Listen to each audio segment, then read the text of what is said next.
जी। बिहार में आए तब भी परिवारवाद बोले। तो जो परिवारवाद के जनक हैं सम्राट चौधरी जी, उनके प्रदेश अध्यक्ष उप मुख्यमंत्री हैं। जी। प्रधानमंत्री जी की सभा ही जीजा जी के सभा से शुरू हुआ, जी। फिर साला जी में गए, नवादा कल बेटा के प्रचार में गए थे, सीपी ठाकुर जी के बेटा है ना। उसके बाद बिटिया के भी प्रचार में जाएंगे, फिर मुनीलाल जी के बेटा के प्रचार में जाएंगे, संजय जायसवाल के प्रचार में जाएंगे। एक दर्जन, अगर मैं नाम गिनाऊं तो समय मेरा उसी में चला जाएगा। एक दर्जन परिवारवादी को उन्होंने यहाँ टिकट दिया है। तो मैं इससे मान लूं कि भाजपा परिवारवादी कहने में अब निर्लज्जवादी हो गया है। नमस्कार, आप देख रहे हैं 4 PM और मैं हूं अभिषेक मिश्रा। देखिए, भारतीय जनता पार्टी का जो सबसे बड़ा हथियार था और खासकर बिहार में जिस हथियार के सहारे भारतीय जनता पार्टी लोकसभा का चुनाव लड़ने चली थी, उस हथियार का पैनापन क्या समाप्त हो गया है। परिवारवाद के मुद्दे की हम बात कर रहे हैं। लालू परिवार को घेरा जाता रहा है परिवारवाद पर, और निशाना साधा जाता रहा है, सवाल उठाया जाता रहा है कि ये परिवारवादी पार्टी है।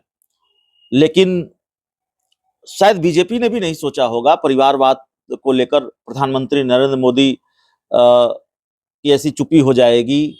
वो न जमुई की सभा में बोल पाएंगे, न नवादा की सभा में बोल पाएंगे, और उल्टे परिवारवाद को लेकर जिस तेजस्वी यादव और लालू परिवार को घेरा जाता है, वही तेजस्वी यादव परिवारवाद को लेकर आक्रामक हैं, फ्रंट फुट पर खेल रहे हैं।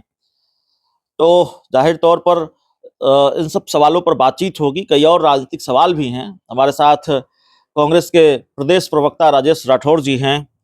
खुश तो बहुत होंगे राठौर साहब आप। परिवारवाद, राहुल गांधी को घेरा जाता रहा, तेजस्वी यादव को घेरा जाता रहा, और बिहार में भारतीय जनता पार्टी परिवारवाद पर चुप है। मोदी जी की चुप्पी नहीं टूट रही है, जमुई में भी नहीं और नवादा में भी नहीं। तो गदगद तो होगी कांग्रेस। देश भर में 160 लोग ऐसे कांग्रेस में थे जिस पे प्रधानमंत्री जी परिवारवाद का आरोप लगाए थे, उस सबको अपने दल में ले गए। बिहार में आए तब भी परिवारवाद बोले। तो जो परिवारवाद के जनक हैं सम्राट चौधरी जी, उनके प्रदेश अध्यक्ष उप मुख्यमंत्री हैं। प्रधानमंत्री जी की सभा ही जीजा जी के सभा से शुरू हुआ, फिर साला जी में गए, नवादा कल बेटा के प्रचार में गए थे, सीपी ठाकुर जी के बेटा है ना।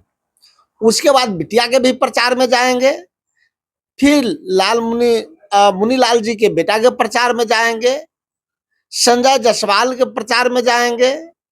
एक दर्जन, अगर मैं नाम गिनाऊं तो समय मेरा उसी में चला जाएगा। एक दर्जन परिवारवादी को उन्होंने यहाँ टिकट दिया है। तो मैं इससे मान लूं कि भाजपा परिवारवादी कहने में अब निर्लज्जवादी हो गया है और नरेंद्र मोदी जी परिवारवाद के पुजारी हो गए हैं।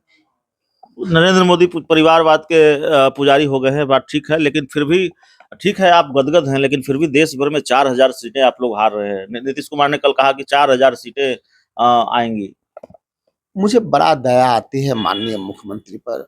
बिहार में लगभग 20 सालों से मुख्यमंत्री हैं, देश के मंत्री भी रहे हैं। बिहार के नागरिक होने के नाते हम जेडीयू के लोगों को सलाह देंगे कि माननीय मुख्यमंत्री जी को सार्वजनिक मंच पे न भेजें। अगर सार्वजनिक मंच पे भेजते हैं तो उन्हें लिखित भाषण दें, ताकि बिहार की प्रतिष्ठा बची रहे। कल प्रधानमंत्री जी की सभा में जिस प्रकार से उन्होंने 4000 लोकसभा सीट जीतने के दावे प्रधानमंत्री को बताया, ये पूछना तो भूल ही गया कि 4000 सीट देश में बोले या बिहार में बोले। ये जेडीयू से पूछिएगा कि मुख्यमंत्री जी प्रधानमंत्री जी के सामने जो 4000 सीट जीतने के दावे किए वो कितने सत्य हैं, और सत्य हैं तो बिहार में या देश में। दूसरा, जिस प्रकार चुनावी माहौल आता है तो प्रत्याशी जनता जनार्दन के पैर छूकर आशीर्वाद लेता है, चूंकि उन्हें मत प्राप्त करना होता है।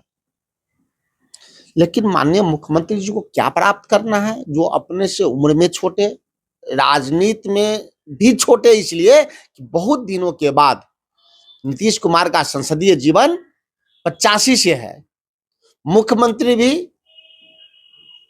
वो बिहार में 2005 से हैं, और नीतीश कुमार के संसदीय जीवन के लगभग 2 दशक बाद नरेंद्र मोदी का पदार्पण होता है। और उस नरेंद्र मोदी के भरी सभा में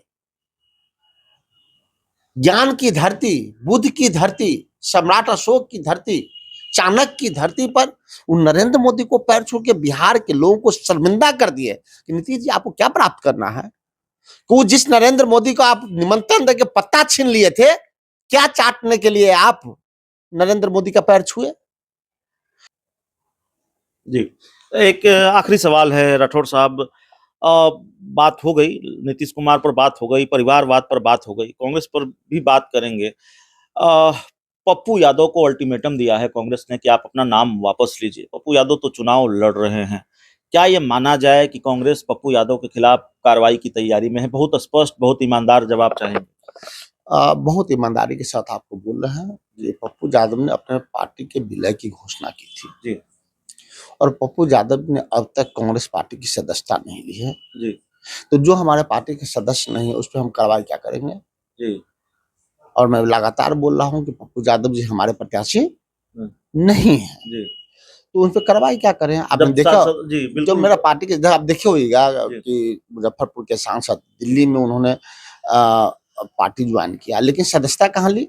बिहार प्रदेश कांग्रेस मुख्यालय सदाकत आश्रम में डॉक्टर अखिलेश प्रसाद सिंह से। जी।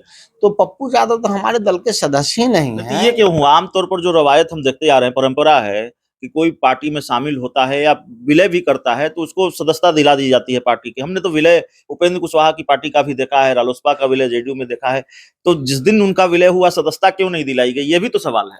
नहीं नहीं, वो मेरे यहाँ है कि बड़े से बड़े नेता अगर आप दिल्ली में बड़े नेताओं के साथ पार्टी में समर्पित होते हैं, उसके बाद उस राज्य में जाके जहाँ आपका घर है वहाँ के प्रदेश मुख्यालय में जाकर प्रदेश सदस्य सदस्यता लेनी होती है, 5 रुपए की रसीद कटाना होता है। जी, तो पप्पू यादव जी ने अभी तक तो ऐसा नहीं किया है, तो जो मेरे पार्टी के सदस्य हैं ही बिल्कुल। नहीं, उन पे हम कार्रवाई कैसे आखिरी करें। सवाल है, उम्मीदवारों के नाम का ऐलान कब करेंगे? बाकी उम्मीदवार, हमारी दिलचस्पी महाराजगंज को लेकर है, हमारी दिलचस्पी और कई सीटों को लेकर है, हमारी दिलचस्पी मुजफ्फरपुर सीट को लेकर है। कब करेंगे उम्मीदवारों के नाम का ऐलान? कन्हैया कुमार रेस में है, डॉक्टर अरुण कुमार रेस में है महाराजगंज से, डॉक्टर अरुण कुमार महाराजगंज से कि कन्हैया कुमार महाराजगंज से? क्या होना है? कुछ तो बताइए, कुछ ब्रेकिंग न्यूज मिले इस पर भी। देखिए हमारा पार्टी एक जी, लोकतांत्रिक पार्टी है, जी, टिकट में एक प्रक्रिया है, जी, कोई एक आदमी नहीं करता। तो अभी पहले स्क्रीनिंग होनी है, तो स्क्रीनिंग हो रही है। जी, जो कौन-कौन से प्रत्याशी किस सीट से दावेदार है, उनकी योग्यता क्या है, जी, वो कैसे और जीतने का आधार क्या है। जब स्क्रीनिंग समाप्त हो जाएगी तो मुझे लगता है 1-2 दिन के अंदर सीसी हो जाएगी, सेंट्रल इलेक्शन कमेटी के लोग बैठते हैं और उसमें तय हो जाता है कि उसमें से कौन से उम्मीदवार जी, उस क्षेत्र के लिए उपयुक्त हुए। तो मुझे लगता है 2-3 दिनों के अंदर जी, यह स्पष्ट हो जाएगा कि शेष सीटों पे हमारे प्रत्याशी कौन होंगे और उसकी घोषणा दिल्ली से या प्रदेश अध्यक्ष करेंगे। जी। तो हमारे साथ राजेश राठौड़ साहब थे। बिहार की सियासत से जुड़े कई सवालों पर बातचीत, कांग्रेस से जुड़े कुछ महत्वपूर्ण सवालों पर भी बातचीत। इस इंटरव्यू में इतना ही। बहुत बहुत धन्यवाद।